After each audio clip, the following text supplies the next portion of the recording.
রবীন্দ্রনাথ ঠাকুর কলকাতার জোড়াসাঁকো ঠাকুরবাড়িতে 25শে বৈশাখ 1268 বঙ্গাব্দে সোমবার জন্মগ্রহণ করেছিলেন। তার পিতার নাম মহীর্ষ দেবেন্দ্রনাথ ঠাকুর এবং মাতার নাম সারদা দেবী।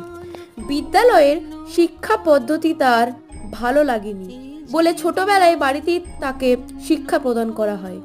অল্প বয়স থেকে কবিতা লেখা শুরু করেন তিনি। এরপর নানা প্রবন্ধ, গান, গল্প, উপন্যাস, গীতিনাট্য, নৃত্যনাট্য, নাটক প্রভৃতি সাহিত্যের সমস্ত বিষয়ে তিনি লিখেছেন। এমনকি তিনি ছবি এঁকেও জগৎজোড়া খ্যাতি অর্জন করেছিলেন। 1913 খ্রিস্টাব্দে গীতাঞ্জলি কাব্যের ইংরেজি অনুবাদ সংস অফরিংস এর জন্য বিশ্বের সর্বশ্রেষ্ঠ সাহিত্য পুরস্কার পান তিনি, নোবেল পুরস্কার। দীর্ঘ রোগ ভোগের পর 1941 সালের 7ই আগস্ট জোড়াসাঁকোর বাসভবনেই শেষ নিঃশ্বাস ত্যাগ করে রবীন্দ্রনাথ ঠাকুর।